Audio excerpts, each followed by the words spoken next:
Okay,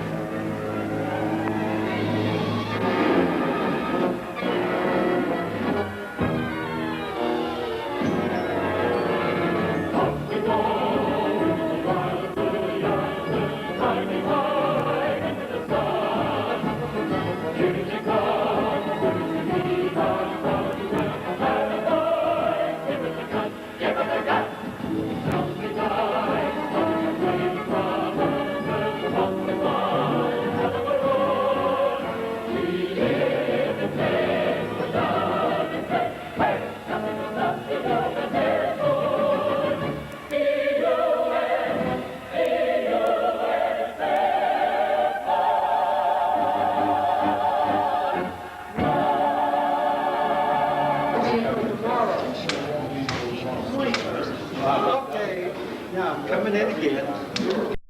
Are you ready? Oh, well, gosh, man, how are you? Huh, this is Aunt Vickers. And Aunt Vickers, welcome to Albuquerque. One more time. Hi, welcome to Albuquerque. Out of here. I'm better than most, how are you? Dave Griffin, Keith Roberts, say hi. And Victor Bob Vickers, like wife, mother, yeah. Like this kid. Yes. Give us your name. Yeah. What was the last name?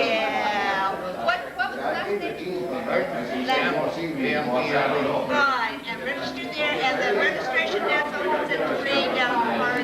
You want to sit down for a while. You can move all this stuff down whenever you Try to. The girls are spring-loaded. How did we do this? You took the first one. Hey, Robert, you're looking great. Hey, you ready? Hey, we're ready now. Let's go on through here. All right. I don't think you got hurt, but that's all right. It should be the last one.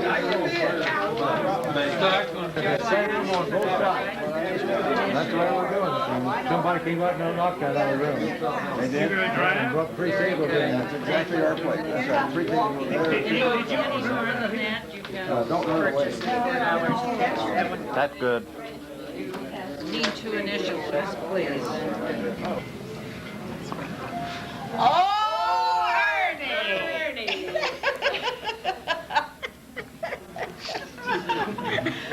Oh, this is double trouble. Here goes McCall, and there goes George. Good. Oh, great. Now we'll go up here and get your envelope. Get me registered. And get you registered.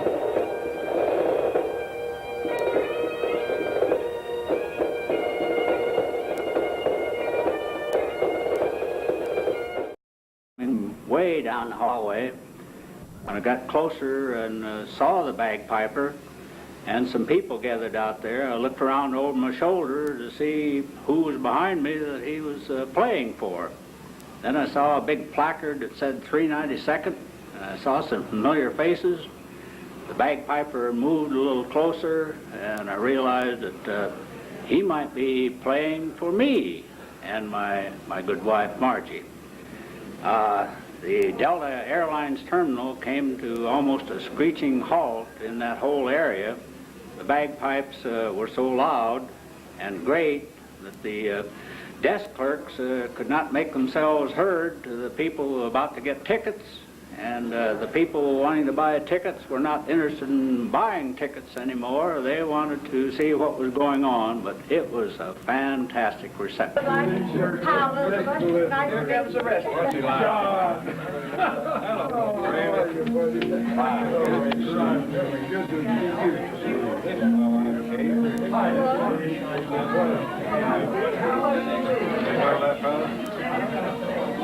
That's got to be Frank. That's what it says. How did you figure that out? Hostage. How's that? I didn't see that. Yeah, I'm afraid. Well, you put on a couple of pounds. Well, at least. But I'm a grown boy. This guy,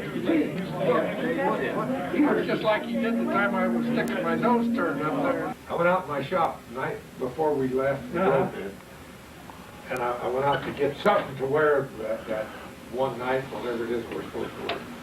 Is that right? Yeah. You stole it. Let it wear on all the missions. I had my blouse. Been in a long time. You can't wear your blouse. Right. Well, I can't wear why mine. would you say anything? Because I can't wear mine, and I don't have as much as you have. You can say that again. She wanted me to wear. I said, well, you know, I'd look kind of funny with it coming out here halfway. I probably couldn't even get it over the shoulder. That's what the problem is. Yeah, but this was Bob, and there was Did you live there? Dewey. No, it's at North of Charleston. Oh, no.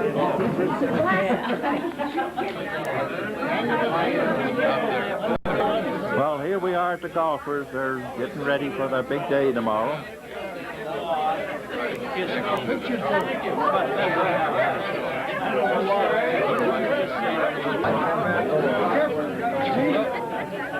Go to go out and tear the golf course. I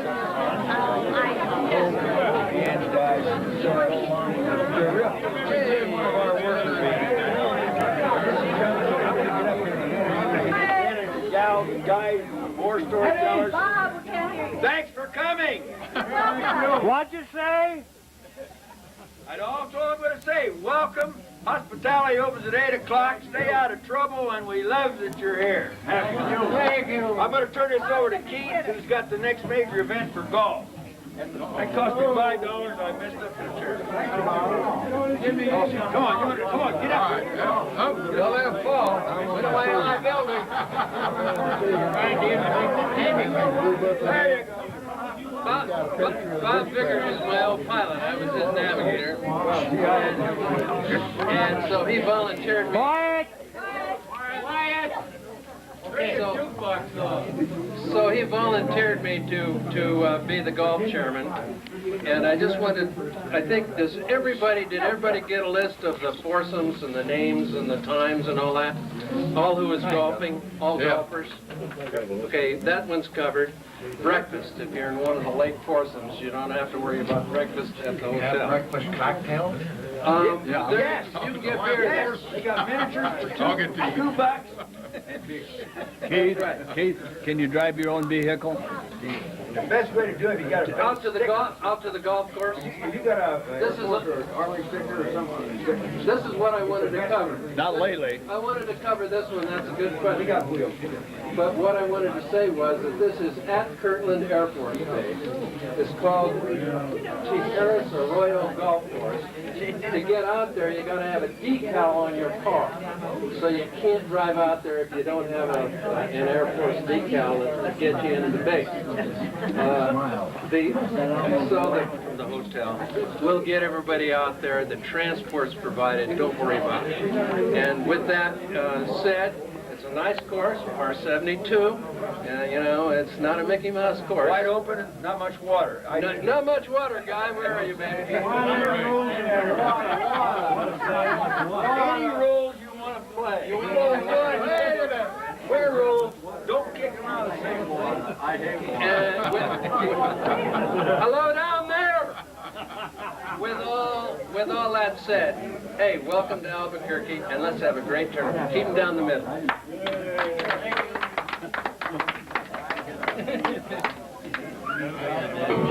Yeah, I see your name. Oh, this guy. I saw him walking. You know what? You talk about Ryan. I'm getting my history. I'm getting my note that I saw him. Yellow shoe yesterday. What is Virginia? Only money? Oh, yeah. No, I'm not here. Wait a second, you're jumping out over there. Showed her. I got showed her, didn't you?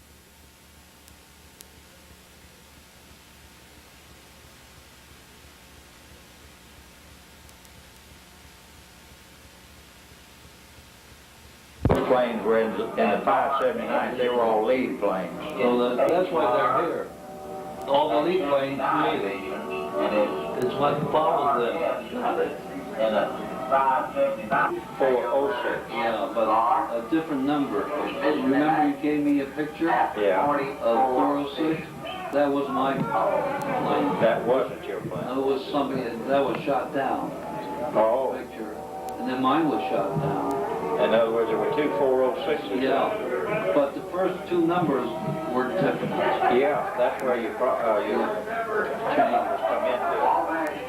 We had quite a few of the duplicate numbers on the end, the last three numbers. That was my assistant. Right. 100. It was coming over my head. Carol King got it, but there was one before him for the name of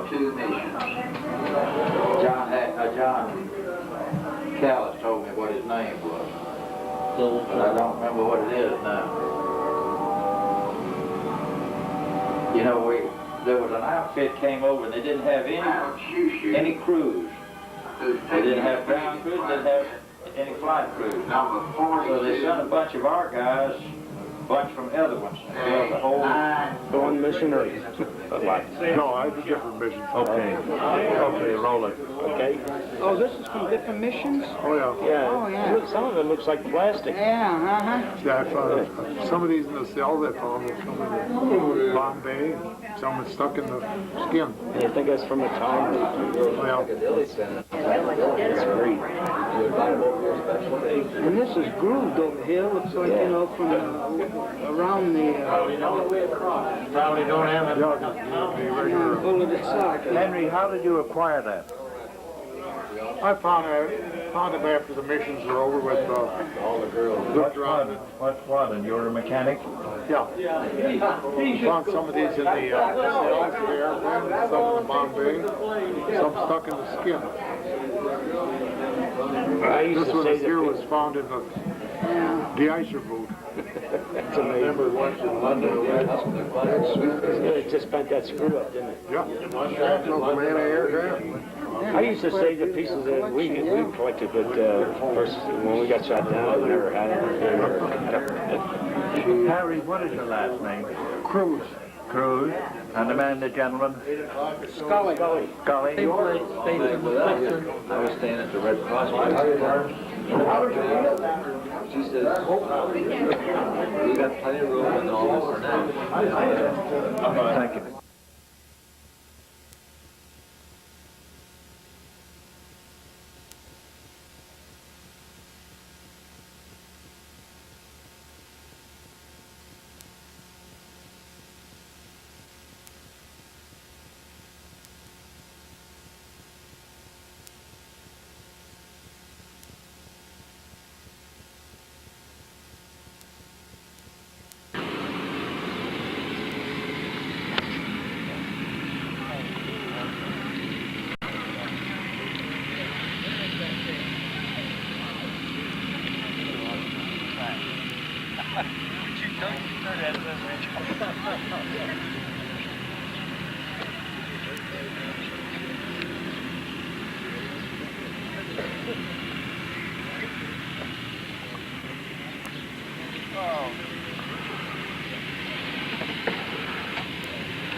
Out of the way, Mac.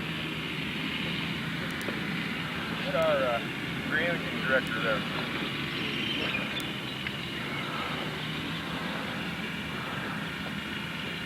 Seems like you see my ball. Way to go, Gil.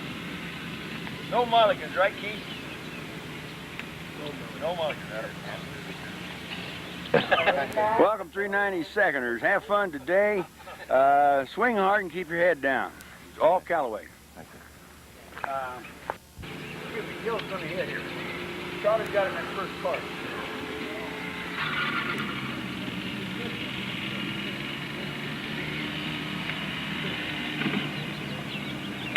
Wait, I hit it. He's been practicing. Bob Fisher has been overruled. There will not be a long cut on number 17. It will be closest to the pin.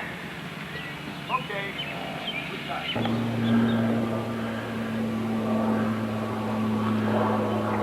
Now, why are the ladies moving all the way down there?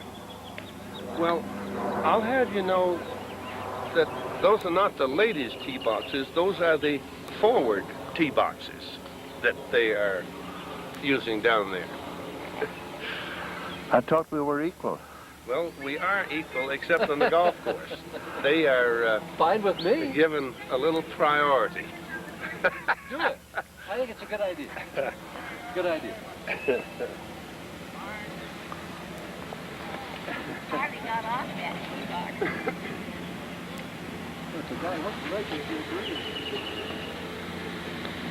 This is what I'm doing. Did he?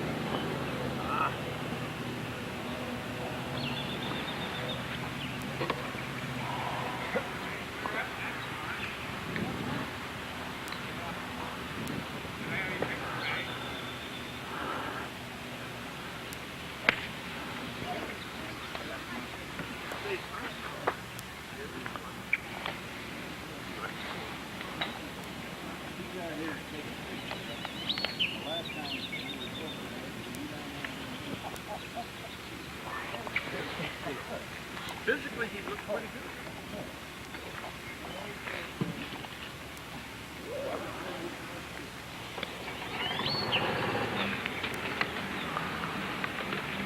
How did they look through there? Oh, fine. Take a look. Oh, that's beautiful. See, it's a nice and track over at the Keith, see? Who wants Keith? Oh, that. Let's get the women in here. We got them in there. I asked the question as to why the women had to move down a couple of 100 feet. Keith's got that illegal driver. I go first. 1, 2, 3. Green, I proceed, Griffin. I'll have to show Dick Griffin the way. We're going to have our picture Myron made says first. this. Are you taking? Are you doing that, Mike? Are you taking pictures of foursomes? Right now. Right now, is it on? Yeah. Taking your swing. Is that right? I don't know. Are you taking it all the time? All of the conversation that you people are talking about, I've been recording. You gotta be careful what you say. And don't scratch me. Well, I think we've had enough. You know, I can cut it out, you know. Now I'll put it on.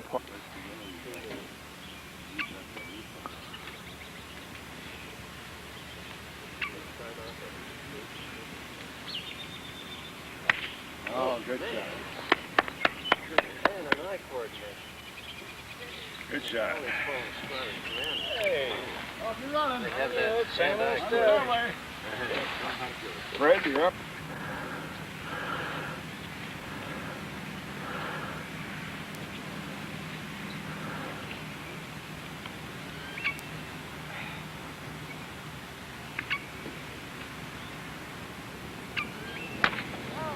No, duck. Got a duck. I hope he gets that one. Duck, duck. You can't fall, we can have fun. Yeah, that's it. Nice job.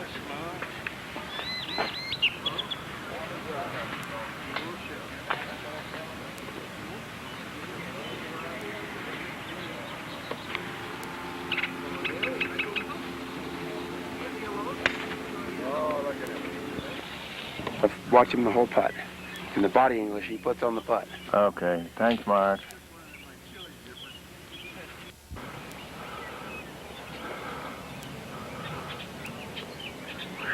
Did you get that action? I got it.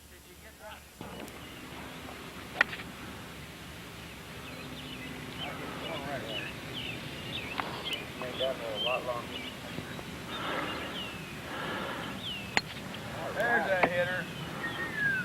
That old hitter made me right down.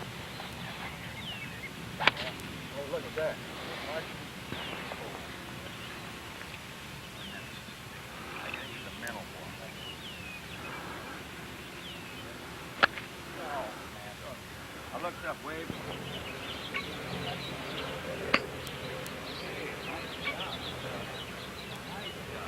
On deck, from the waiting list, Brannon, Whitcomb, and Fisher. On deck.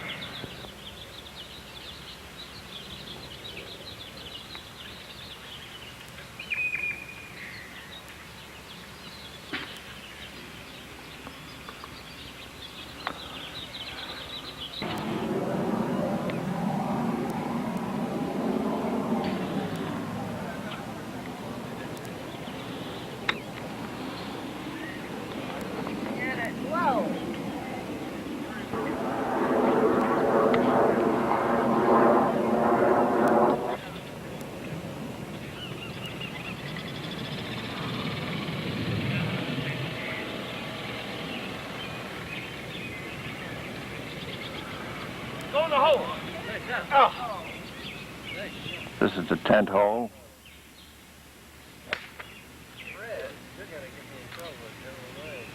Get on the wall.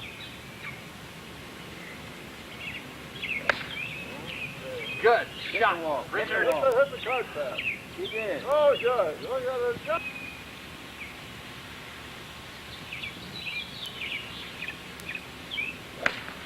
Oh, yes.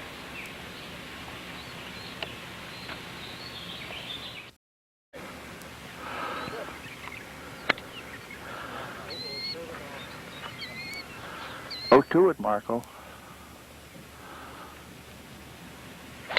Nice. Oh, shit.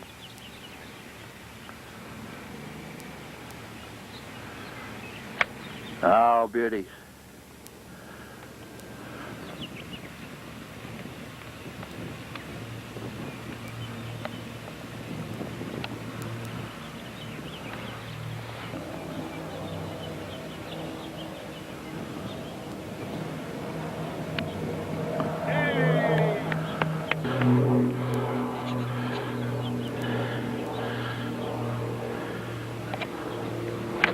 Oh.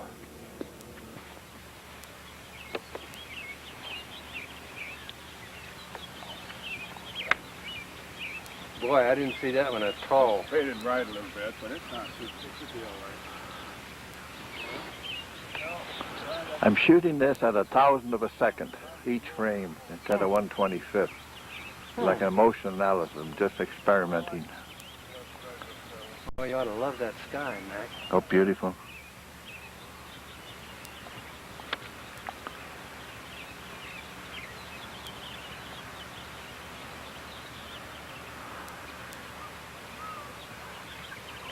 Beautiful. I can't see it. Very nice, sir. Up in the middle.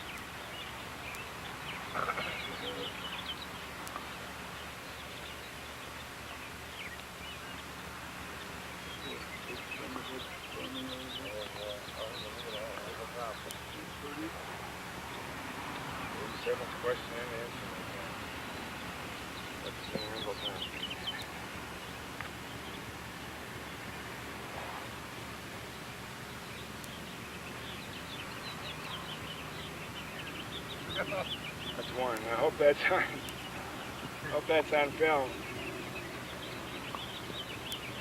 Is that one, Dick? Cream it, fella.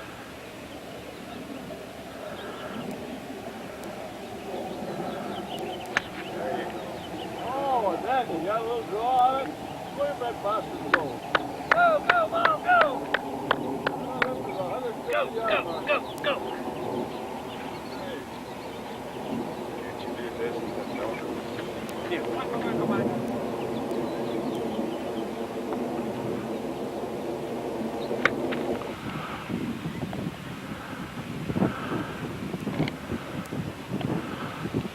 Well, here we are at the 18th hole on this 21st day of May, 1993, Kirtland Air Force Base, New Mexico, the Enchanted Land.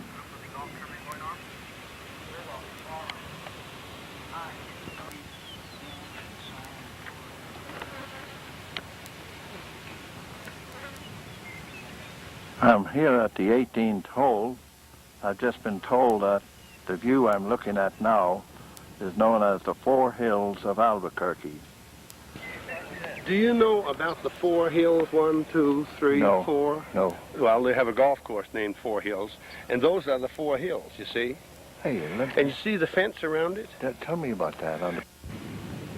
That area has 3 electric fences and 1 non-electric, 4 concentric fences around that area. Is that right? Look here, Harry, I never saw anybody with 6 longevity stripes on his sleeve. He must have been over there forever. Yeah, an old man. Yeah, he must have been. Old and battle tired, he had to be in long. Yeah. 1 silver air medal cluster, 3 battle stars, 2 shiny battle stars on the DPA. He never had anything like that. You know what he did? signed up. He looks pretty sharp, doesn't he? You have to check that one. I gotta take care of all that cholesterol. Oh, this you working for? JD, Mom, where are you from? Reflection,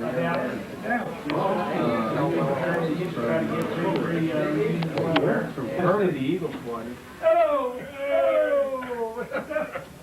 Heavy on the mister. How are you, JD? Great. You're looking good. I was just here looking at this man's impressive display. This is all his. Thank you, I appreciate that. Where did you come up with all this good stuff? They stole it. Oh, did you bring it? No. I was lucky to get my cap out there. I was in a hurry. JD said he was gonna need two of them. Yeah. I tell you, these are really fantastic that you got here. And you say these guys all did them themselves and fixed them for it? But we had to go to briefing before I could go. Very I laid down on that concrete floor and went to sleep. You gotta go to eat, man. Until that music started, I let my watch get away. Yeah, he's here. I walked over to the whiskey store earlier. He may be back in his rancher here. Oh, yeah. Right on. It's all right, you recognize. Maybe send me a nice letter. You'll recognize.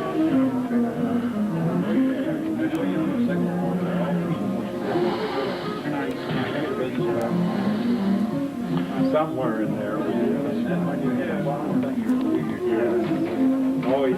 No, we were talking about it this morning when we flew over Washington. Oh, really? Oh, boy. And I saw an airport down there, and I saw an airport down Yeah, there's my dream. That P-51, that's what I would have loved to have flown, but I flew B-24s instead. But that's a P-40, right? Right. We all wanted to fly the 51. I was lucky, I guess, to be in B-24s, but there was my dream, the P-51. I would give anything to be a P-51 pilot. Have you met them all? Well, that's right. Because he has to go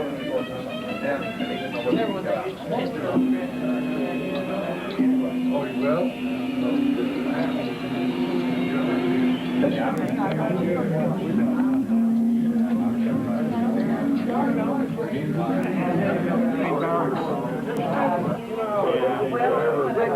This is one of those rough missions, February 24th, 1944. Mission to Gotha, Germany. We were with Hafermill's crew, and it was a day we got shot pretty well to pieces. So when we got back, they put our plane on the scrap heap. We only came back on 3 engines. That was the end of that. That was the end of that one. Now, does that have, that just has the pilot there? Yeah, well, no, they're just the pilots. This is the pilot's name.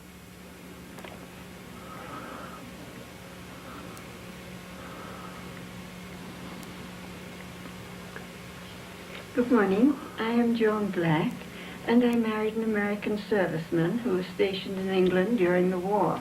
While I was over there recently, I came across a magazine that I think might interest you. It is called A Brush with War. And they have discovered so many murals painted on the walls of the old abandoned officers' mess and mess halls and the dormitories that were done by the GIs during the war. And I thought you might be particularly interested in this one, which was done for the 392nd Bomb Group. The people in England are trying to restore these. They didn't realize until now what nostalgia, what memorabilia they had over there. And I do hope they can manage to find a lot more of these and restore them.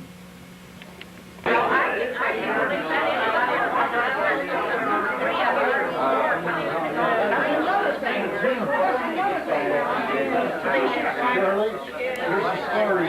This is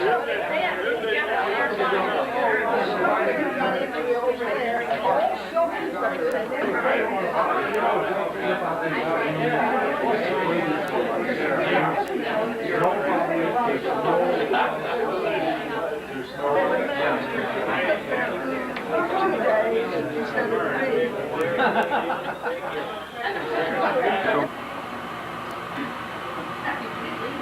somebody will lead into you and say, boy, that's quite a story of that.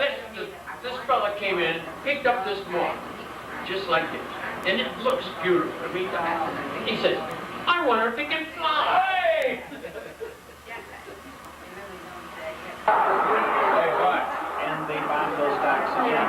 You don't good with this. That was the nose wheel. Within that safely, the state sacrifice surrounded it with the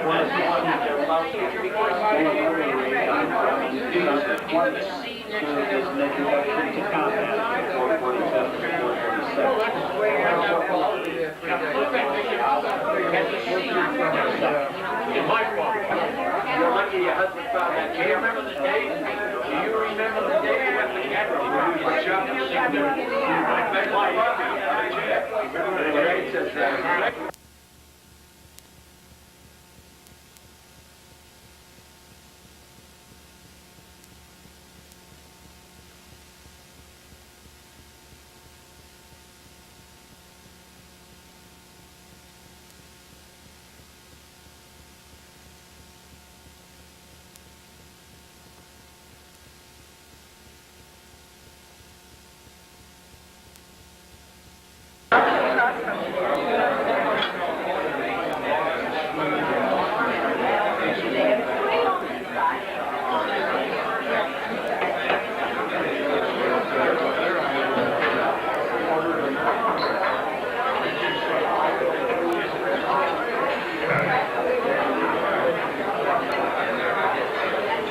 No, nobody ride with them. Doesn't surprise me. Doesn't surprise me. Their loss. Matter of opinion. Who was General Franklin? No. Howie Eversole and Stan Ziegler. The nominees for the class of '95 were Carol Cheek, David Green, Howard Eversole. It was moved by Gil Bambauer and was seconded by J.D. Long that the three candidates be elected by proclamation. Motion passed unanimously. The three nominees were elected. Number 17. Could you join me? At 10:44, Stan Ziegler made a motion to adjourn the meeting. It was seconded by Cook Peterson and it was carried unanimously. Respectfully submitted, David Green, Secretary. Dave, very complete set of minutes. The approving of the minutes by having ahead of time. This is what it, okay. Well, since everyone on the board received a copy of that, I would suggest that we approve them as mailed out to us rather than read these lengthy minutes. Got a second, I don't. All in favor of dispensing the reading of board minutes? I think you can proceed. I don't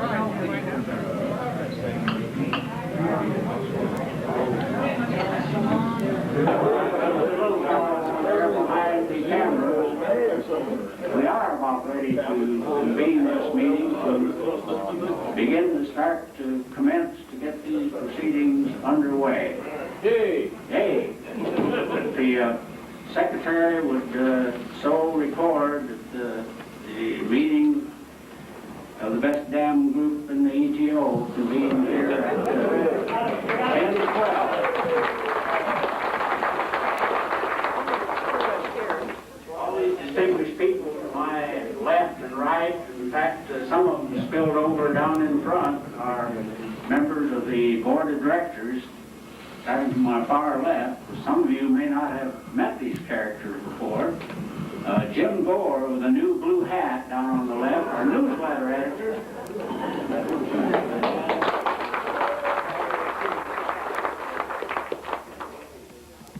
J.D. Long, next man on my left.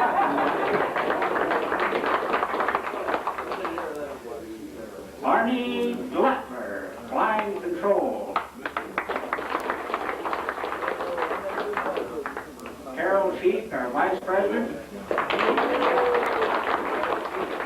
half Florida Cracker and a half Ohio Buckeye.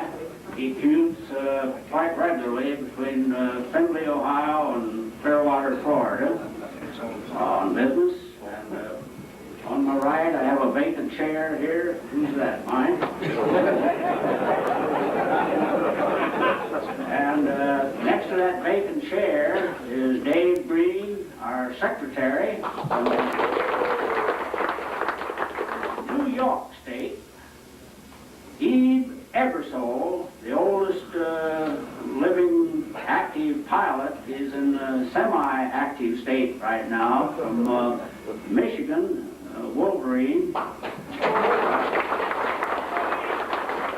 right, Charlie Dye. He used to be from Wisconsin. Charlie is now a native of this local area out here of Albuquerque. As concise and brief as we can, and I'll open with a treasurer's report. How about a secretary's report before the treasurer's report? Go ahead, Charlie.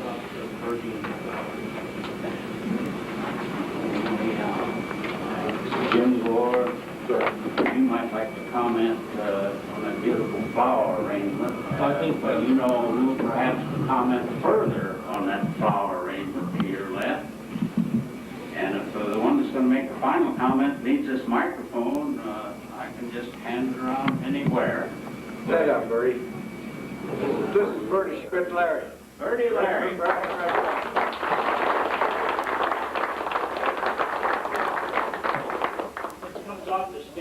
It does, I know, but I'm strong.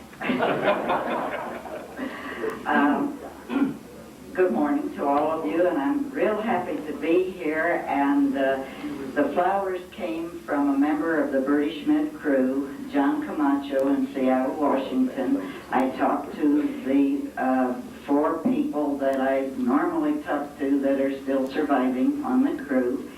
Well, 5 of them. And they were unable to be here, but John and Kitty Camacho sent me the flowers this morning, and when I came in later, they were there, and I thought, I can't leave them in the room. I should share them with you all. So there they all are, with good wishes to all of you. Thank you.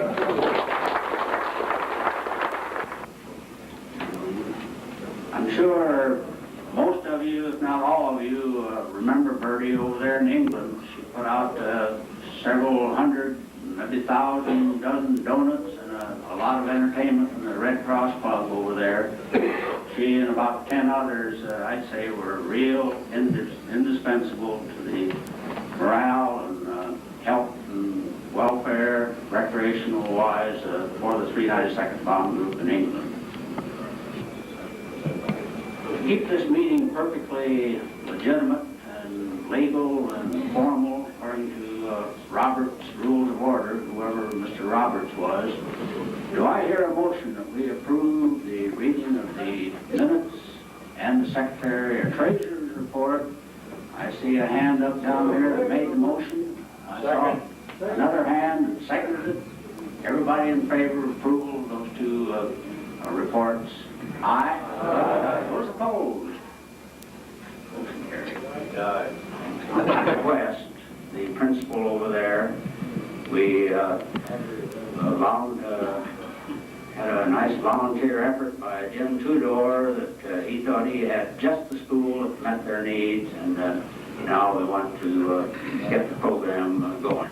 We'll move on to a status report on the memorial maintenance operation over there. If you remember from previous meetings, we've had some hopes of the Battle Monuments Commission taking over the permanent support of our memorial. But Carol Chief can give you a quick update on where we stand and what our fallback position might be if Priority 1 plans don't bear fruit. Carol Chief, our Vice President, the half and half Floridian and Buckeye.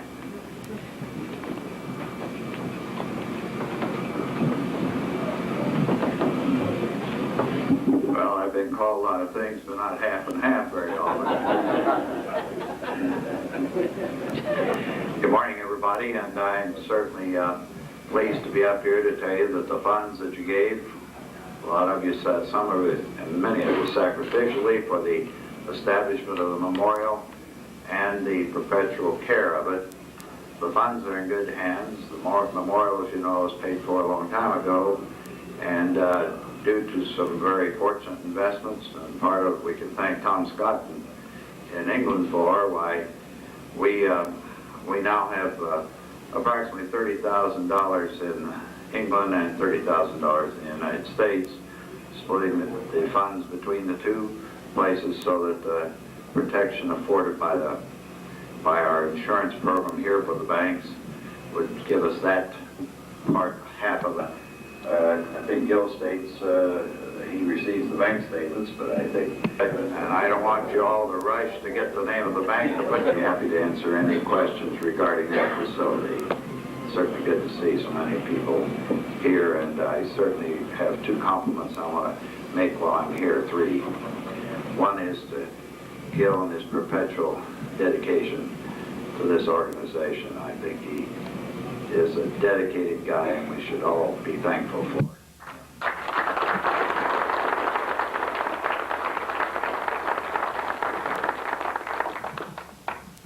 The second, I think Jim Gore does an outstanding job in his newsletter and his dedication to getting the facts and putting them out.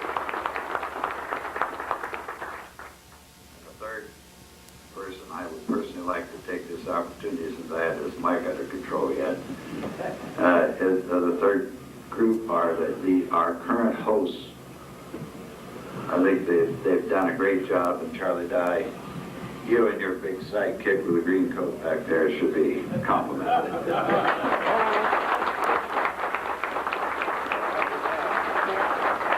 To be seconded, or has it already been seconded, the motion for adjournment? Yeah, I'm not quite ready to adjourn yet. There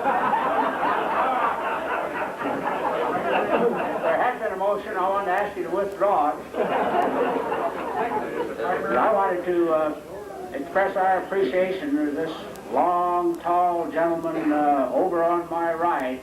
Been to just about every reunion since the 8th got started, and the second, Dan McGovern, over here with the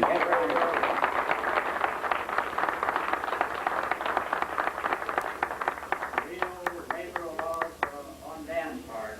There's another member of our outfit that doesn't has a camera in his hand down here in the front area. He doesn't stand quite as tall as Dan McGovern, but he stands awfully tall for the 392nd. Early Bauer.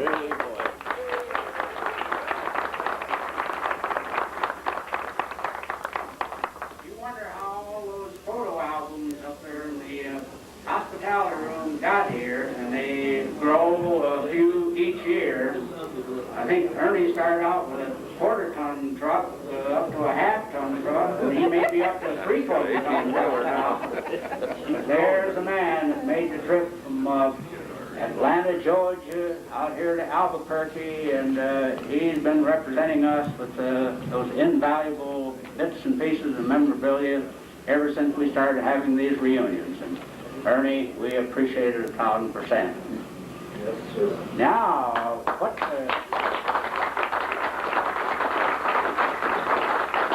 what was the status of that motion for adjournment that I thought I heard? I make most that we adjourn and have our lunch and enjoy the fashion show. Do I hear a second? Is that a second, or you want the floor? Okay, all in favor of adjournment, Mr. Secretary? Aye. Motion carried. Thank you all very much for coming.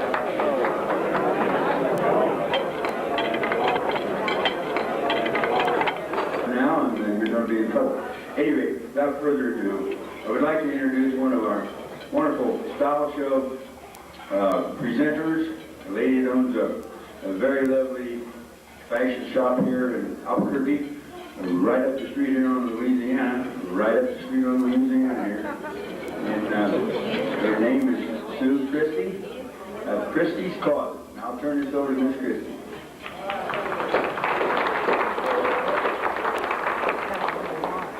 Thank you very much. We're very happy that you invited us over. We're close by, and we hope you'll come. The first model we have is going to show some pieces from a cool, crisp group for summer by Fit Girl. It's 100% cotton, trimmed with gold and silver studs. Washable, it won't wrinkle. The pant style is especially becoming because of the trim flat and the pleats. The pants are $60. The blouse with the V-neck yoke is $70, and the earrings are $12. Also available in this group, there's a full skirt with gold buttons down the front. Marta's modeling part of the group from St. Germain. It's a turquoise crinkle gauze, crinkle all cotton. The coolest fabric you can wear in the summertime. It's washable, won't wrinkle, and earrings at $12. We dressed it up with a silver belt at $22 and silver earrings at $12. It also comes in a number of other colors.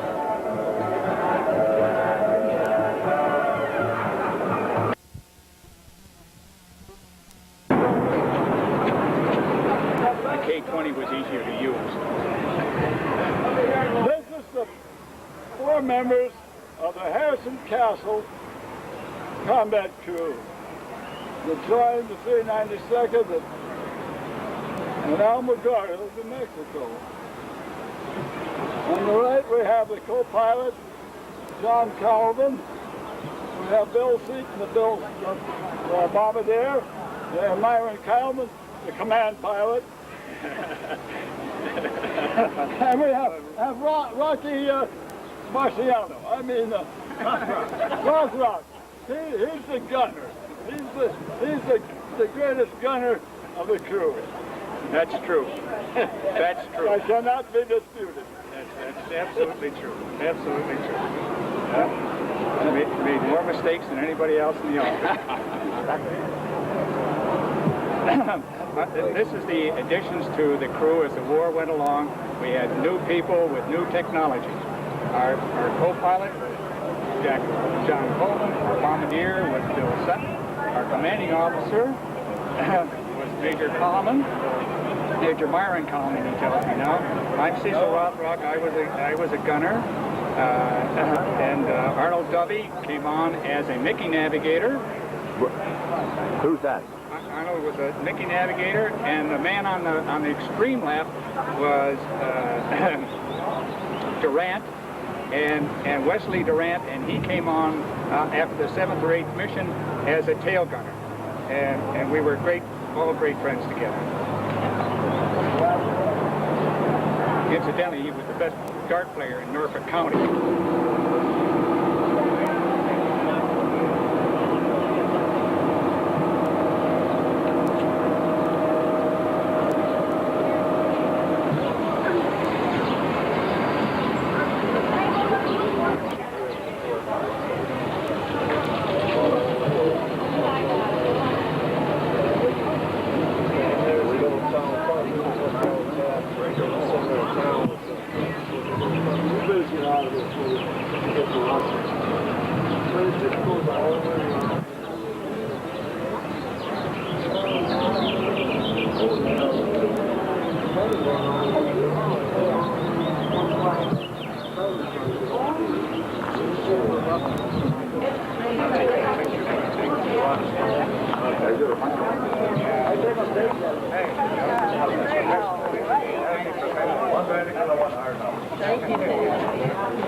Maria, and then HVH. Oh, mariachi.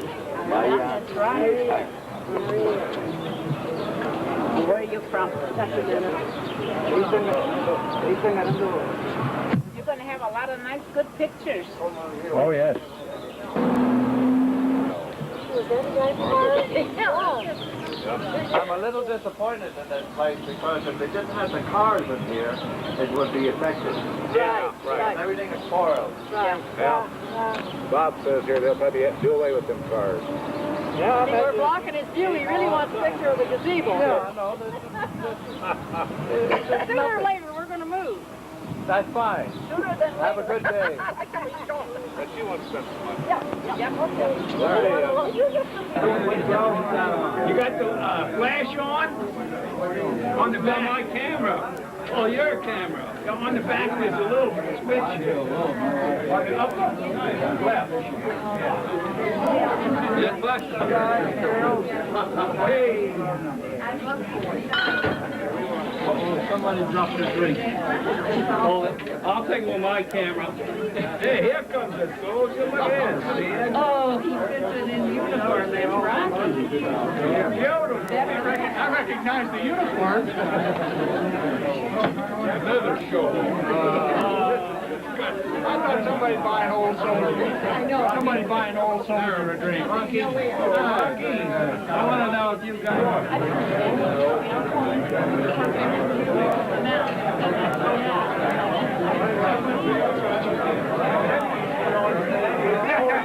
I told him I was going to suffocate.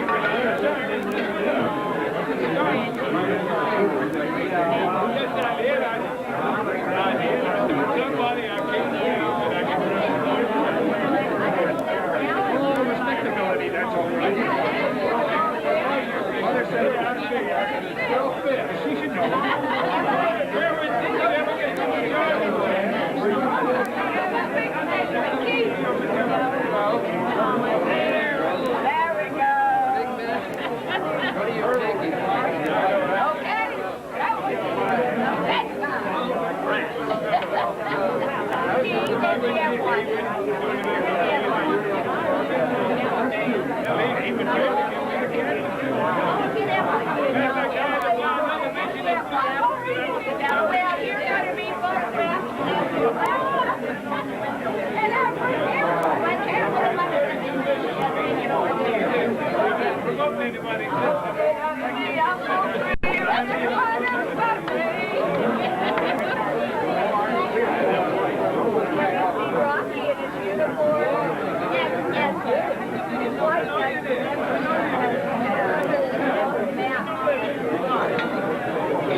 Ceremony.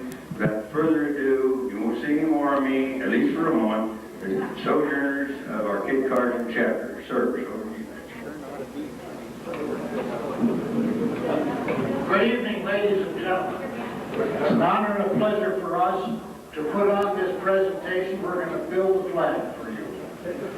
You've never seen something like this.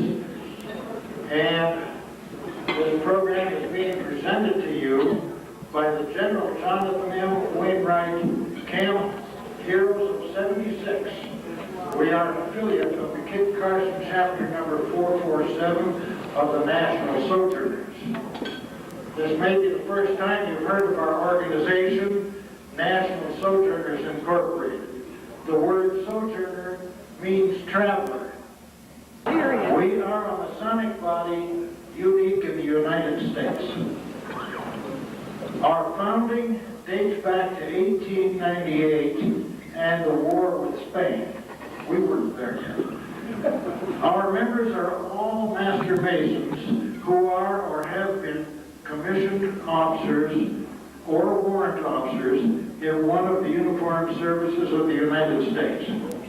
We have chapters throughout the free world wherever units of the United States military forces and Masons are stationed. Our purpose, besides Masonic fellowship, is to promote the patriotic aims and activities, also to develop patriotism and Americanism throughout our nation. Our unit, the Heroes of 76, is an organization within National Sojourners to which a member may be invited to join after he has served a time within a Sojourner chapter. Our uniforms are patterned after the uniform of the Revolution. but they have been varied to designate the branch of the armed forces and even include the Air Force.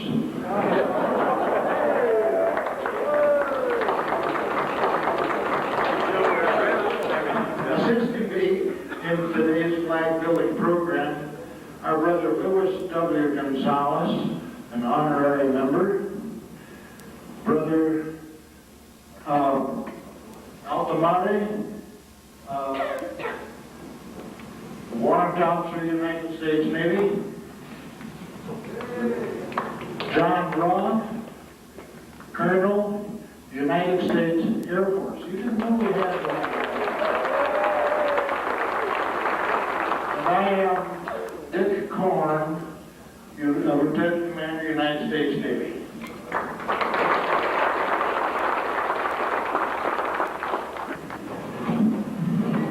The first official American flag contained the 13 stripes, and in the upper left-hand corner, the British Union Jack.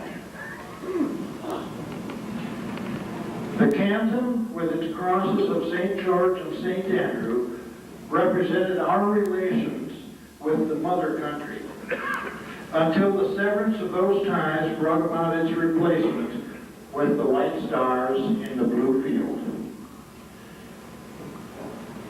The white stars.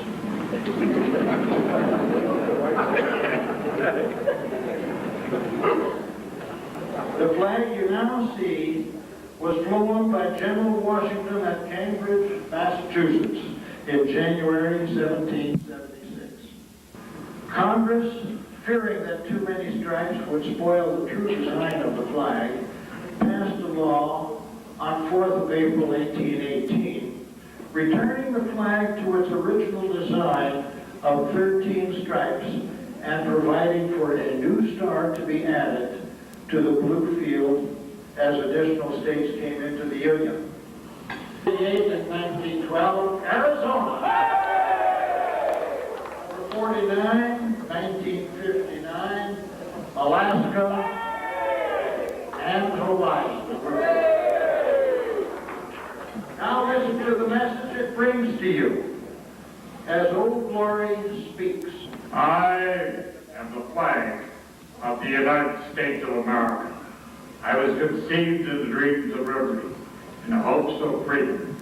Though I was never an orphan, I was adopted by the Continental Congress in 1777 and proclaimed a national anthem of a nation newly born on this continent, fight valiantly for survival, and destined to all mankind, to bring a mankind of a new concept of liberty,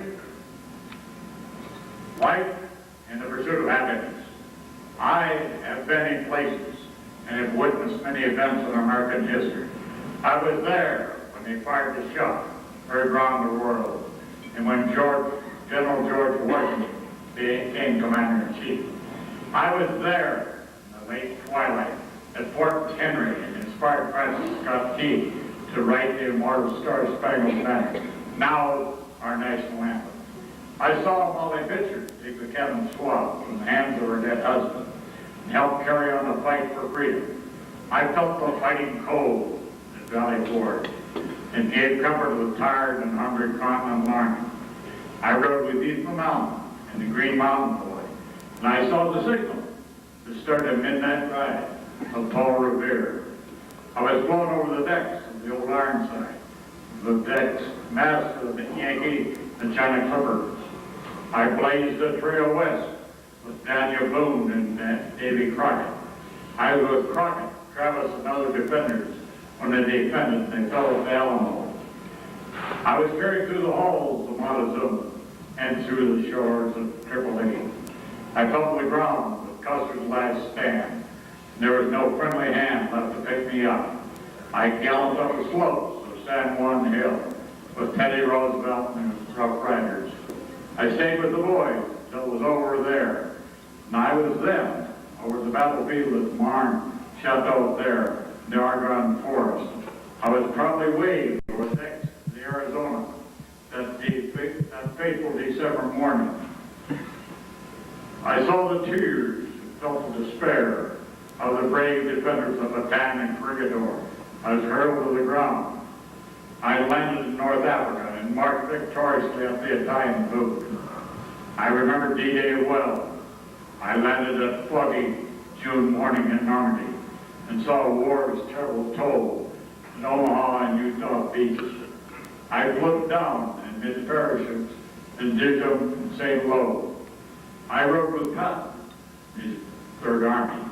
I went ashore with the Marines at Guadalcanal, and was raised for the brave men on Mazor Apache, the Iwo Jima. I waved a sad farewell to the 4 immense chaplains who went down their ships in honor and glory. I have proudly waved to our troops, Busan to the Iwo, fighting to the Cape in Korea, and again in the steaming jungles of Vietnam. I have seen the moon and the sun rise at the North and South Pole. I have looked back at the earth and the moon. Days of death have come, not without cost, throughout our great history as a nation. When danger was threatened, millions of Americans have left their homes. Families defend me and the nation for which I stand. Some never return. Yet they are here, embraced forever within my fold. For their purities were my stripes of white. Their blood is given me stripes of red. Their souls are cradled my stars, and their courage emitted my blue. I am many things to many people. I am an inseparable link and chains that bind men to God and country. I am called the red, white, and blue, the Star-Spangled Banner, the Stars and Stripes, but I am most commonly known by a nickname given to me by an old sea captain who called me Old Glory. At this moment, while I fly at peace in turbulent times, men and women from nations around the world are still striving to reach my shores, to touch and stand beside me, a symbol of liberty, the standard of justice, a light for humanity, an emblem of man's faith, a beacon shining in the darkness. And here I always be, for I am the stars and stripes forever. I am the Old Glory. Now, if you please would all rise, and we will have a toast for the flag presented by Brother Al Altamari. Ladies and gentlemen, it's with a great deal of pleasure and honor that I have this opportunity to present a toast to the greatest flag that flies.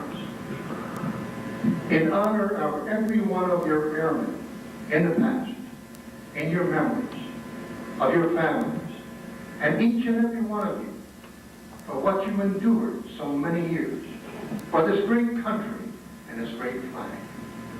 A toast to this flag in your honor. Toast to the greatest flag that flies on land, sea, and in space. Here's to the red of it. There's not a thread of it, no, nor a shred of it, in all the spread of it from foot to head. But heroes bled for it, faced steel and lead for it, precious blood shed for it, bathed in it red.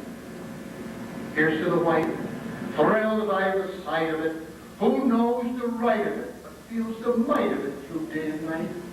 Womanhood care for it, made manhood dare for it, purity's prayer for it, keeps its own white. Here's to the blue of it, beauteous view of it, heavenly hue of it, star-spangled dew of it, constant and true. Diadems gleam for it, state stands supreme for it, liberty's beam for it, brightens the blue. Here's to the whole of it, stars, stripes, and fold of it. Yes, the body and soul of it. Oh, and the roll of it, sun shining through, hearts in accord for it, swear by the sword for it, thanking the Lord for it, red, white, and blue, we love you. We will now say the Pledge of Allegiance.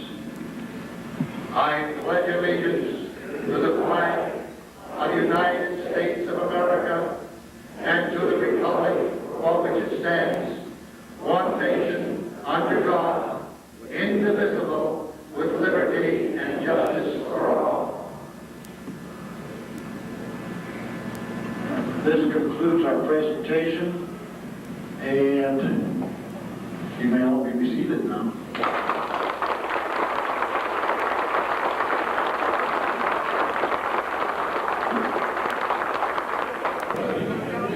I hope you like this little logo. We didn't have one in the 392nd, but it's down there on the bottom, and we love you, so don't feel bad if you want to take a picture. All right, I have my script, and we'll be off ready. Now, I'll tell you one thing, there's going to be people on this program tonight, including myself, talk to them. That's a London taxi official hornblower.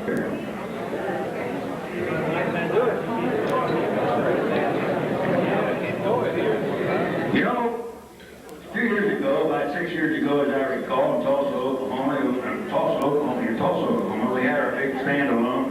Had a very dear friend, and he's now the big crusader in the sky. And he'd want me to say this, and I think we sort of dedicate this evening to a gentleman called Bill Richards. A great man, a wonderful fellow. And, hey, he'd be laughing right with us. So, hey, Bill, wherever you are, and I'm not saying this without any respect, but I got a little couple of things old Bill would have said if he were here. On the 31st of December 1986, before Bill came in, he wrote me a letter. This was on New Year's Eve, you see. He said, Bob, I thought I'd write you a letter and we would leave the streets of the amateur drunks tonight. We're spending an evening at home. Didn't that sound like him? So he went on down here and he said, now I want to give you, Bill was also the master of the pun, rather twisted at times. He had a tremendous sense of humor, but he said, more trivial derivative.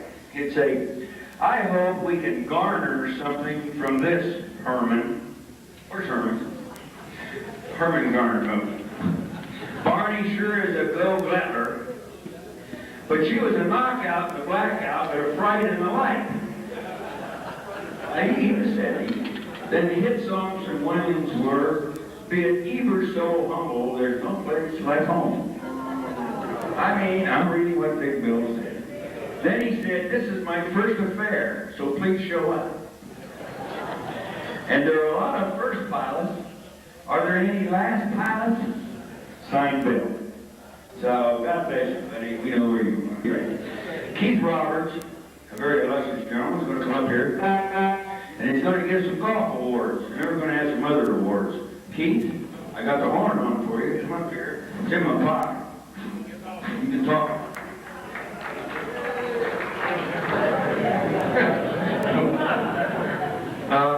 Last Friday, 31 golfers played at the Perros Arroyo Golf Course.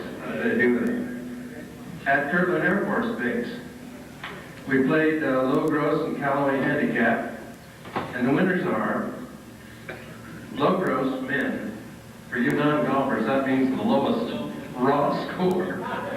That's the best golfer, right? Was General Frank Nye, who is an associate member of the 392nd and was largely responsible for enabling us to play at Kirtland and for getting us out to the memorial, to the parade ground out there for the memorial ceremony.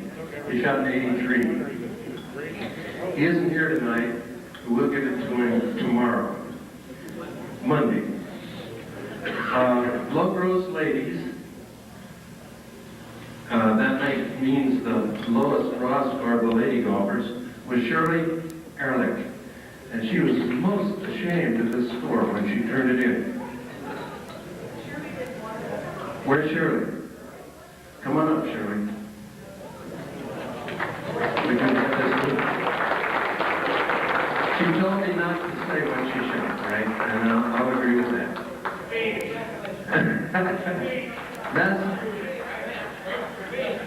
Shirley, that's an Afghan with a lady golfer on it. She told me not to say that, okay? The low net men was Charlie Dye. He wins this trophy. This was with the handicap.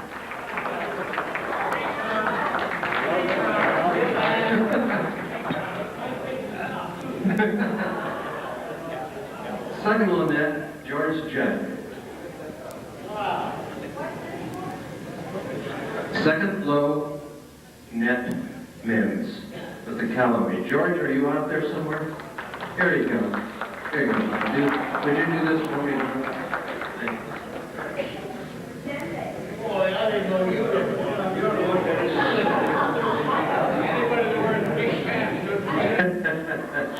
Third low net, Jim Cassidy. That's with a T, ladies and gentlemen. Jim Cassidy. You've got to take a long look here. Where are they all coming to that table?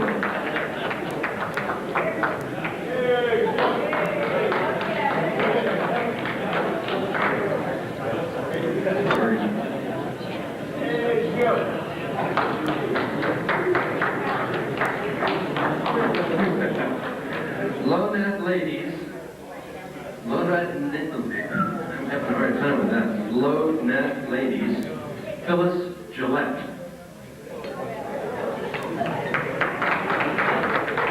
See, they're all coming from that time over there. What is that? We got the golfers club over there.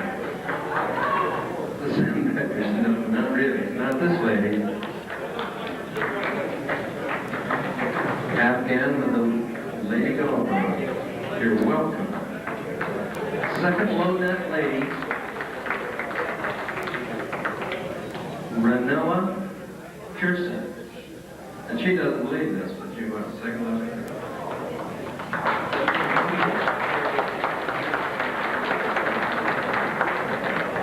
And the longest drive was her husband, Bill Pearson.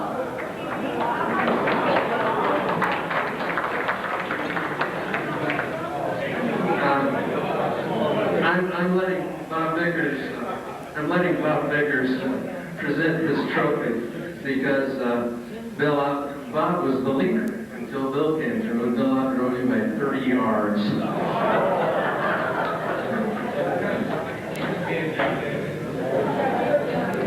And closest to pin, Shirley Ehrlich.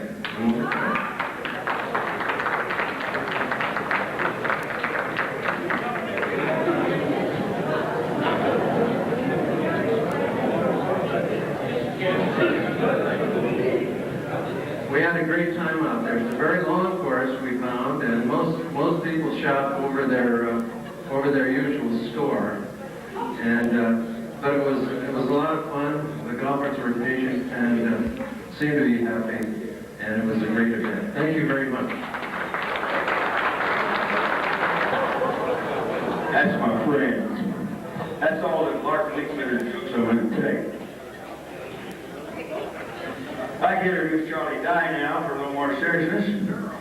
Charles, come forward. Keith, you ran off with the microphone. What'd you do?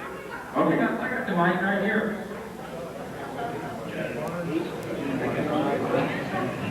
I just noticed when Bob walked down here, Colonel Gilbert, he didn't shine his light before he came up here. You should look at that stuff. Anyway, we do have some serious awards to make, some very special awards to make, and I would like to ask a very special person to come up and make these special awards. And since Colonel Gilbert doesn't know the way to the stage, I'm going to ask Alan.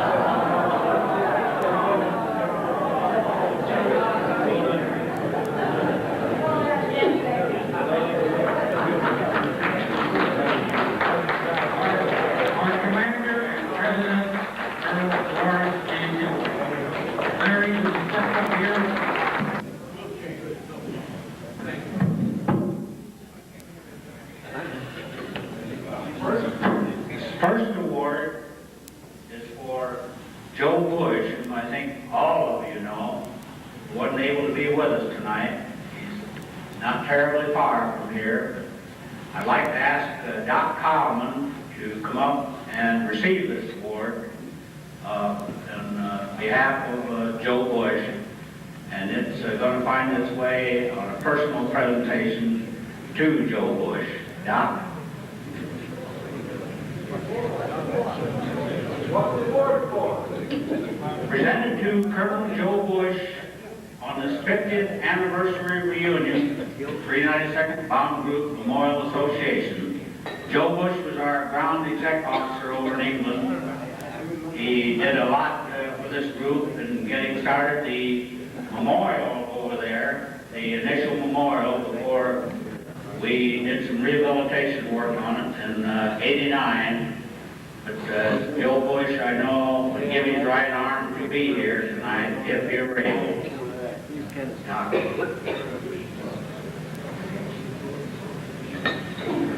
How many, show of hands here, how many remember Joe Bush or ever had a chance to meet him? Goodly representation. Down, will you see that that gets in the proper hands? Honor to me. He says L-U-R-U.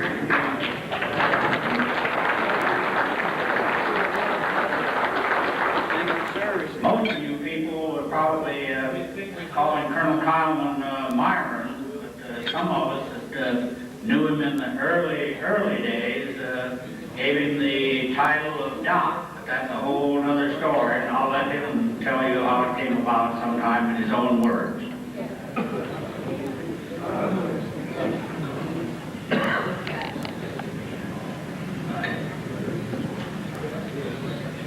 May I ask if Henriette Thompson is here, and if she'd be kind enough to come forward. Right, and Carmen is here too, right?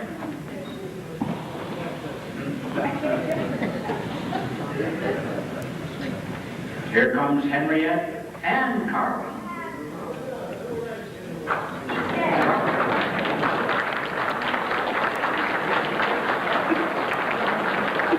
Henriette and Carlin run our PX from somewhere out in California. Where are you now, Henriette? Santa Maria, California.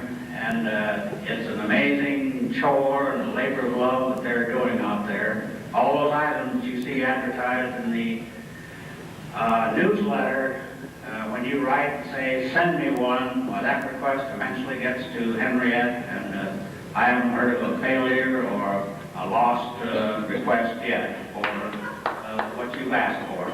50th anniversary reunion, 392nd Bomb Group, a declaration of appreciation to Carlin and Henriette Thompson, our PX managers. They don't come any better.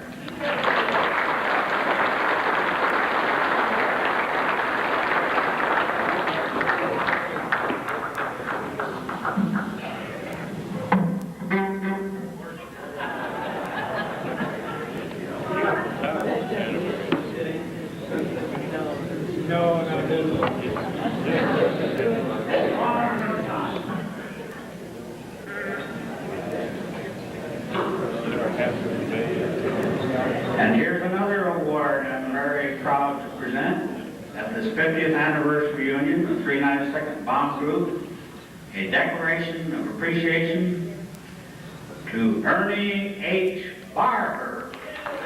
Georgia. Ernie.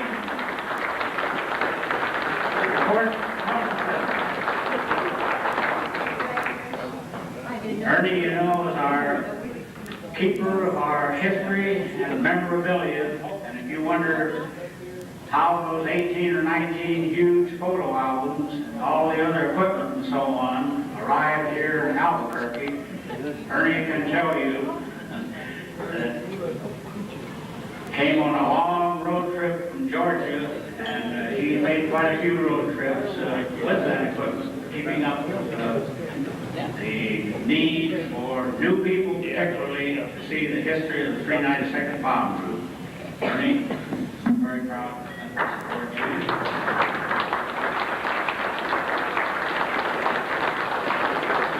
Deep South Georgia boy, Ernie Barber, and I don't know what we've done without him, and keeping up with the increasing demands. Every year there's 2 or 3 more ledgers, and Jim Gord has brought back another load from Rawlins, Wyoming, from the niece of Bo Rendell.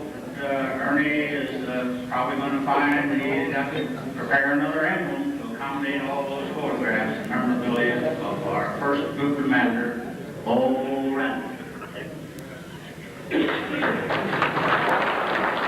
50th Anniversary Reunion, 392nd Bomb Group Memorial Association, to James B. Gore, our newsletter editor. James Gore. Here he comes. There's a lot of fine people come out of that great state of Indiana.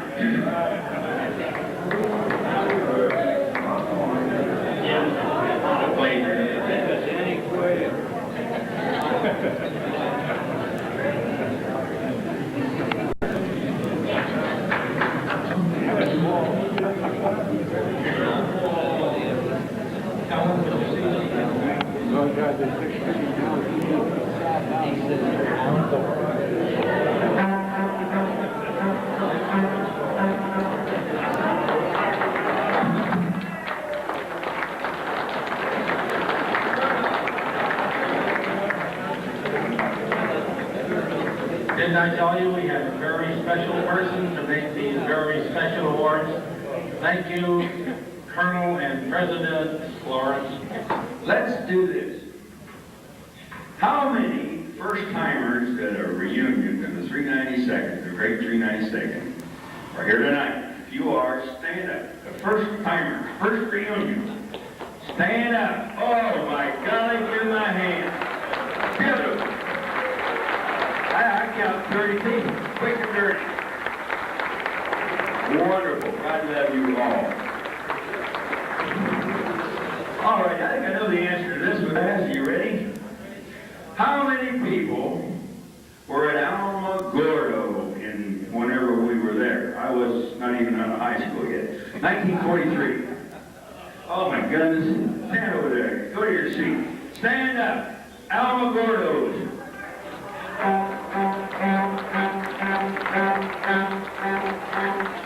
That's pretty darn good. Does anyone understand why we didn't have a reunion in Alamogordo? You can't get there from here. I think that just for a moment, if you'll endure me, I'd like to introduce the men and women who made this reunion possible, including myself. They're sitting right through here, and I'd just like to go around and have them stand. Those who've been registrations, those who've done the other things and make it all possible. It's certainly not a one-person show. I'll start off, Helen and Charlie Dye. I'd just like to recognize you too. Helen, Charlie. All right. Keith and Patty Roberts. Bill and Martha Vanguard. Come on, Martha, stand up. Martha. You eat a king? You don't eat a king, do you? You're sitting on your musette bag. That's what happened. All right, no, you're. Of course, I have to. My lovely wife has got a bad toothache tonight. But my mother, Ann Vickers, who's had to endure me for all these years, stand up. Come on.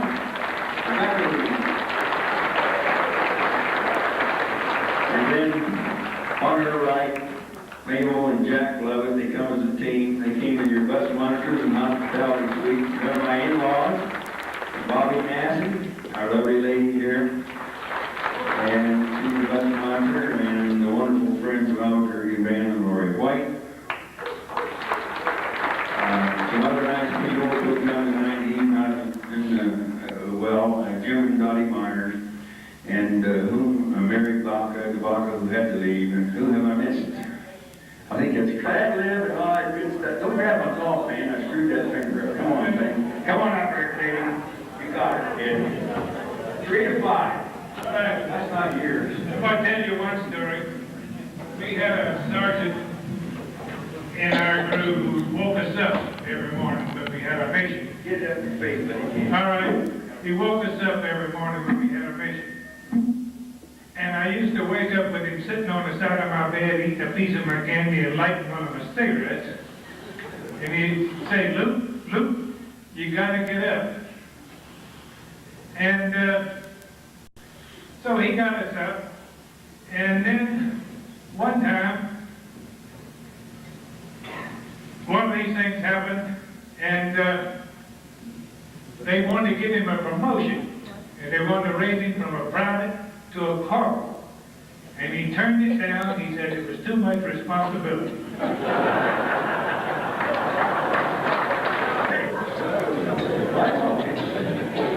Well, the first thing I want to tell you is that I hope this didn't ever happen to anybody else. You know, in January, I think this was January of 1944, and it's mighty cold. And it's cold when you get up in the morning, real cold. Put your feet in those cold shoes, oh man, I tell you, it's something.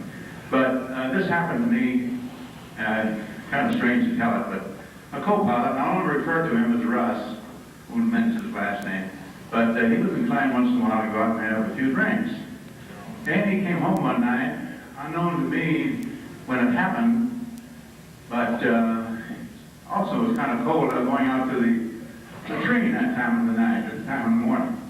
So we had to go pretty bad, and well, one of the places he went, and I found out the next morning when I got up and put my foot in that cold shoe. It was not only a cold shoe, but it was a wet shoe. So he didn't fly with me that day. I got another co-pilot that fly with me. I think some of you have heard of him. His name was McCarthy. That's the problem. The problem was putting your foot in that wet shoe. Let me mention one other thing.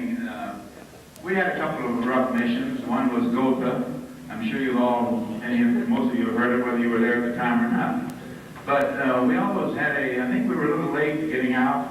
We had a change of plane, and for some reason, and we normally check to be sure everybody's got a parachute. Well, we got over Gotha, and I believe I think we lost 7 airplanes that day. Got back home, got out of the airplane, getting into the truck to go back to our barracks, or Nissen hut, or debriefing. And I noticed that my bombardier didn't have his parachute. I said, Brown, where's your parachute? So he kind of took me to the side, and he said, well, Skipper, he said, I didn't want to tell you this when we first took off, because I knew you'd turn around and go back, but I forgot my parachute today. He said, it didn't bother me until I saw those other airplanes going down. So he flew that mission to Gotha. And that was the one we got a distinguished unit citation on. I think the time running a little short. I'll only mention one other thing. And that is John Reed, who lived in the same Nissen hut as I did, and many of you knew him. He'd come we'd go to a party, and John, well, didn't do too much drinking, but once in a while he got a little talkative when he had a few drinks, and he always went up to Captain Huber. Those of you know, he was a mess officer, for those you don't know. But he'd always try to get some fresh eggs from Captain Huber. And I was with him that night. He said, let's go over here and see if we can get some eggs. Well, he finally talked him out of about 12 eggs. He gave me half of them, and he took the other half. And I was wearing my trench coat at the time. I had an overseas cap, but I didn't have it on my head when I went back. I had it in the bottom of my pocket. And in that pocket was the 6 eggs. Well, on the way home, riding in my bicycle, I'd riding my bicycle. I think I missed a turn or something, because I fell off and landed on those eggs. And of course, every one of them broke. I got back to the Nissen hut, started pulling them out of my pocket, the eggs and so forth, and then I pulled that hat out. And you can imagine what that hat looked like. And as long as I tried, as much as I tried, that hat was just a stiff as a board. I never could do anything with it. I think that's all. I think I've used it my time.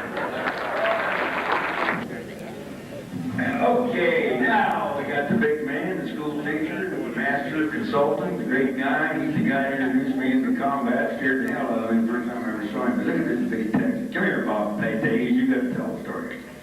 A big man in red. He was the first man I met at the 392nd that cordially welcomed me at 1 o'clock in the morning, and he didn't scare me. But he sure held my hand. Robert, you're a traitor. Don't fall coming up here. You come up there if you like. Might have to look at this thing.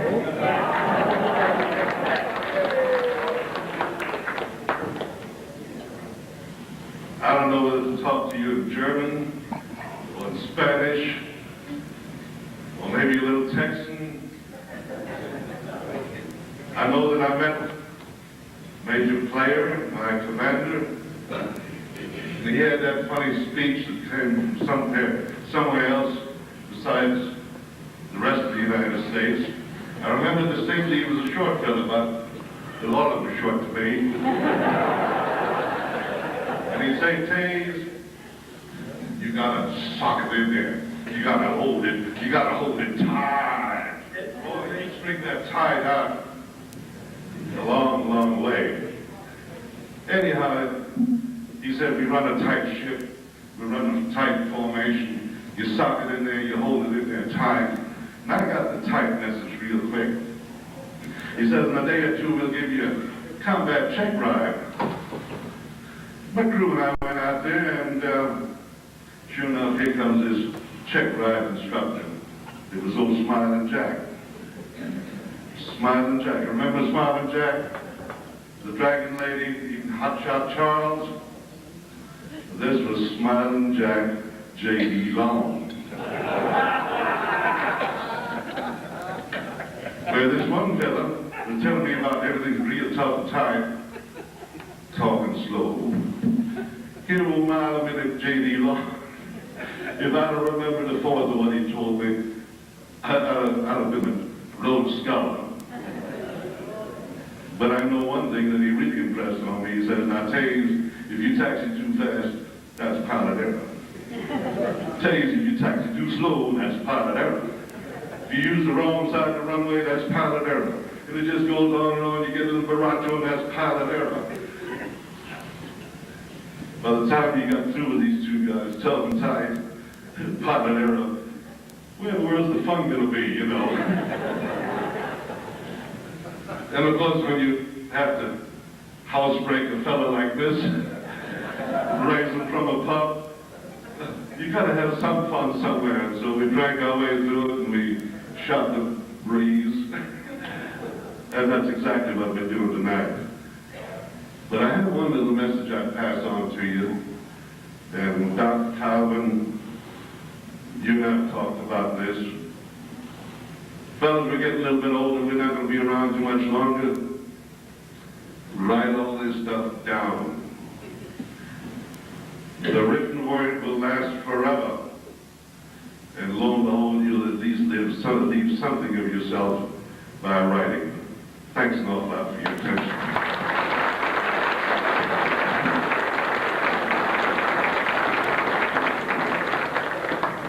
Oh, in Texas, how you, man? You've been hugged.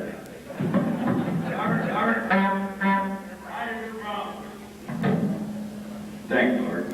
Okay, we're not through. We got another guy here. You saw him a little bit ago. Oh, somebody tell me. It must be me. Where is Ernie Barber? Ernest, come forward. You get your dang in court. Would you like to go up there? Come up on the stage? Okay. My little escapade happened in London. My second trip. We had a lot of fun in that night. We got back into the hotel, had an air raid. I lay in the bed, my buddy was over in his bed. The more we laid there, the closer those pom-poms got to us. You'll have to excuse me, I'm getting a little nervous. But bomb got closer and closer.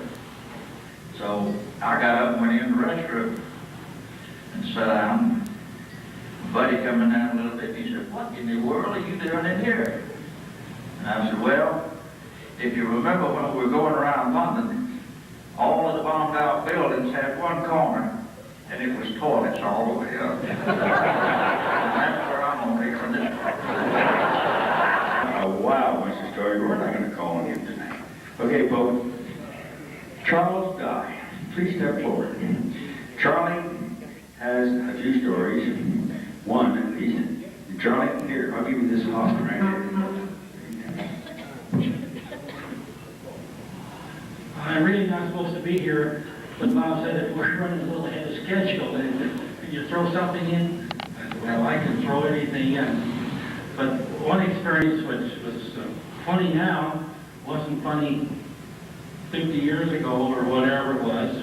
But perhaps you will recall when we had the parties at the Officers Club, at the Enlisted Club, and we sent the trucks in to pick up the lovely ladies.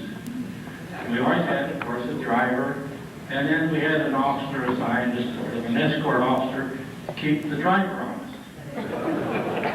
On this particular mission, like we call it a mission, we ground guys, we like to get your aircrew terminology, so we call it a mission.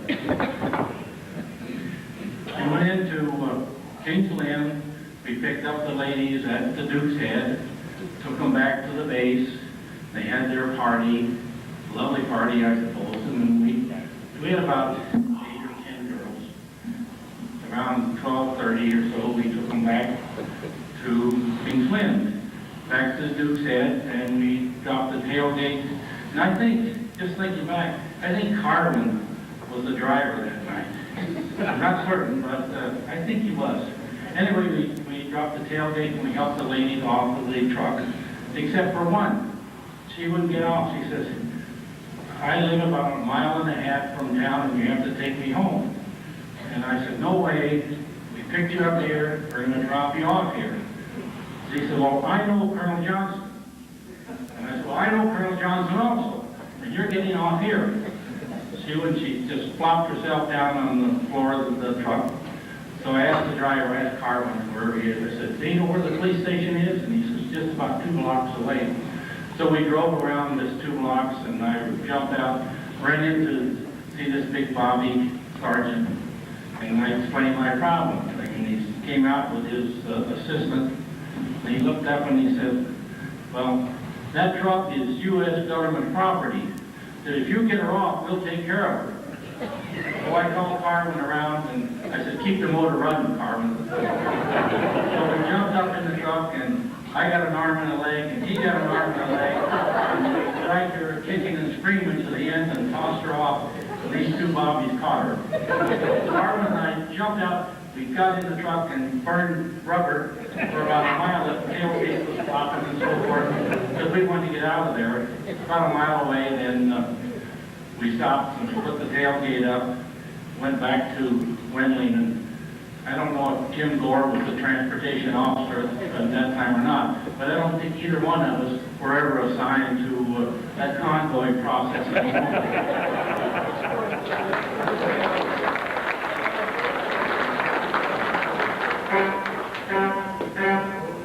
Can you get a mental picture of a 6x truck in World War II burning rubber? You gotta be wanting to get out. Boy, listen, I mean, these. Come on. Is that true, Charlie? True, that's true. I think you're the weapons carrier. All right, we gotta get on. Charlie, I gotta ask you something. I'm gonna find my script. Well, what is that? Why do we get them when we entertain these nice people? Charlie is wearing a very, very interesting... It's on page 3. Okay. Well, I don't know. Okay, Charlie, tell me about your uniform. That's quite interesting. You had some interesting things happen over there. You got your script? Steal mine? I didn't. Okay, hold on. Well, go ahead and add liberal. Charlie has an interesting uniform on, and I would like for him to describe the significance of it. A lot of you air crew, weren't there long enough, or you came and went before you really knew what was going on the base. We had what we call an X-Force on the base. This is my X-Force uniform. I always had it hanging above my bunk, my gas mask, and my Gazette bag, my rifle, and so forth. I had to keep the grenades hidden because the cleaning lady was always playing around with them, you know, tossing them this way and that. So I had to keep away from the cleaning ladies. Well, you indicated this X-Force had a couple of distinct missions. Well, I found my script, Charlie. What were they? You're ahead of me. Go ahead. Well, really, our X-Force really had 2 a primary and secondary missions.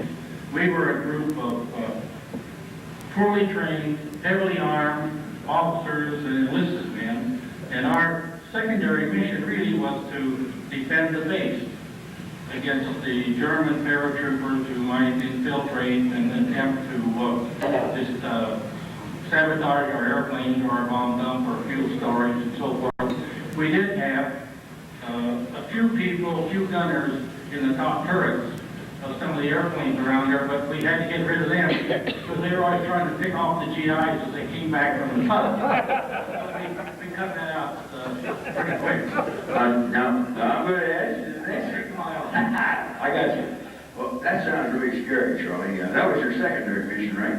Well, that was our... Are you the guys that got out there in the middle of the damn field and shot guns off doing the German straight through the field and scared the hell out of all of us? We were on really You had a primary mission, didn't you? search and destroy mission, if you call it that, but that was our secondary mission. Our primary mission, I think all of you are aware of our primary mission, was to defend Bertie Smith from the air crew. How about that? Bertie, there?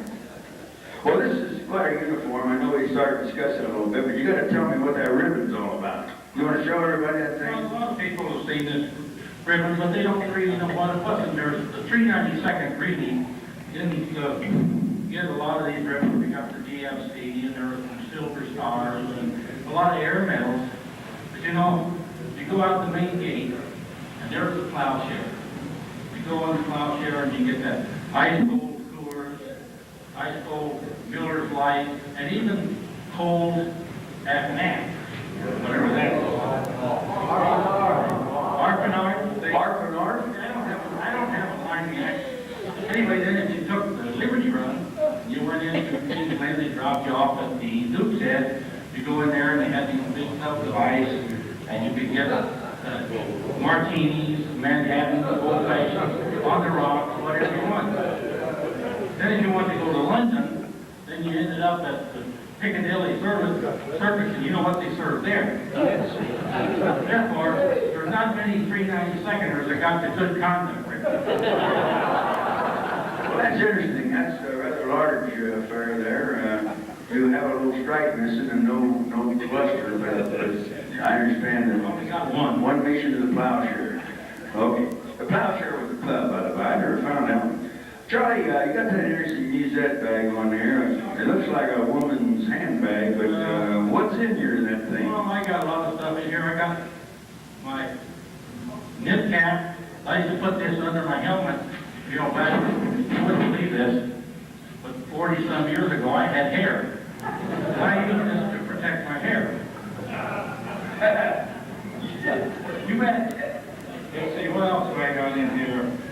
Did everybody hear what he said? I got an IDR. You know what an IDR is? No, I'm not sure. Infantry drill regulations. All of us commando types had this infantry drill regulation. Tell you, like I say, company, and cut. Did you hear what he said? And cut. Why don't you do a few steps out there? A couple right flanks, left flanks, and... I got a bad hip, I can't do that. I got one other thing here. I'll show you. All right, those people over there are straining to hear you. You know what this is? Uh-oh. I have an idea. No. You know what that is? That's a piece of flag. You know where I got that? This guy, I don't remember what squadron he's in. The name of Tolkien. He's always giving me a lot of flack, and so I saved this piece. That's a piece of the... Anybody, when you gotta put that on this blank gun, that thing... Well, listen, ladies and gentlemen, that's why I left that thing. That's what went through airplanes and people. God bless. Charlie, where'd you get it? The bomb gun? Oh, I got that from Tolkien. He's always giving me flack, and so I saved it. That's his going away party. We're going to remember that. Well, how are we doing here? How's our time? We're okay. Thank you, sir. You're a good man. All right. Now, wait. No, you're not all. Stay there. Let's see. Now, you told me there was something happened at Windley on VE Day that was really an epical, am I saying that right? An epical event. Epochal or epical? There, you want your mic? Now, I want you to explain this because Keith Roberts has something out of here that may be of interest. Okay, let me tell you about this. How many of you were at Wembley on VE Day when the big war ended?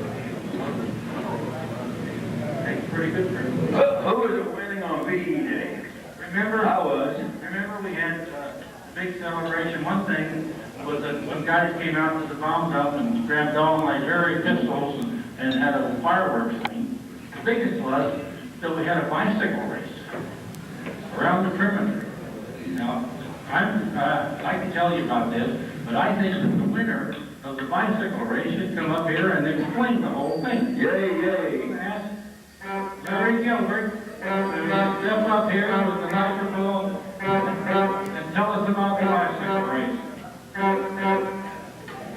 Use the steps, don't break your leg, Chief. Don't leave out any detail. It really happened. Bicycle didn't look as fancy as that. Bicycle race had about 20 entrants, and I think I was the darkest dark horse in the lot.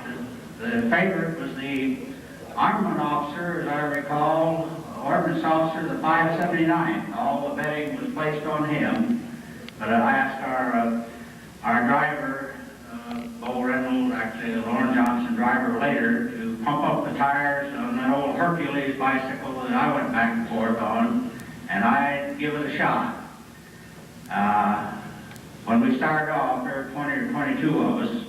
I was way back in the pack, halfway around, and I just think I had a prayer of winning. I had briefed the colonel's driver to pull out in front of me with that 6x truck. And I wouldn't touch the back of the truck, but I'd get up close enough so that I could draft a little behind it.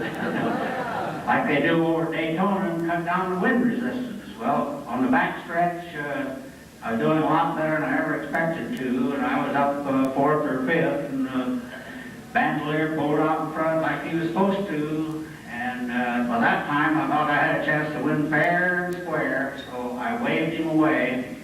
He shook me off. He knew he was supposed to get right in front of him. Finally got him to pull off to one side. Make a long story short, coming around the back stretch and going up the hill, the favorite armament officer, I wish I could remember his name, that was the boy. He was a young, lean, trim, agile individual, and it was Dowling and Gilbert, Dowling in the lead, going up that last incline, heading for the home stretch, going to find control. And he looked around. It was a wet, rainy day. I was close enough to him, and I was covered with mud from his back wheel by that time. And he looked around, and he saw how close I was. He got up off the seat and started pumping, and then I knew I had him. Up off the seat, he pumped for about 5 or 10 seconds, and then he collapsed. I coasted right on by him and got up to the finish line. No one believed that I had won, but Liam Johnson, the wing commander, and Lauren Johnson were following around in the staff car, and they verified the assembly group. Yeah, Gil won that race fair and square. The prize, I recall, was 2 choice bottles of scotch and about 20 pounds in cash, and that sure helped the party that night, the VE party. Okay, now, Larry, we're going to ask you to show how you won the race. Just jump on this bicycle. Why don't you duplicate that flashing ending?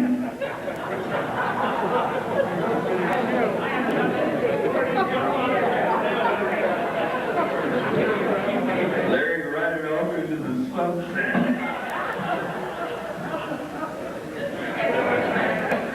Oh my God. Just do about 4 pedals.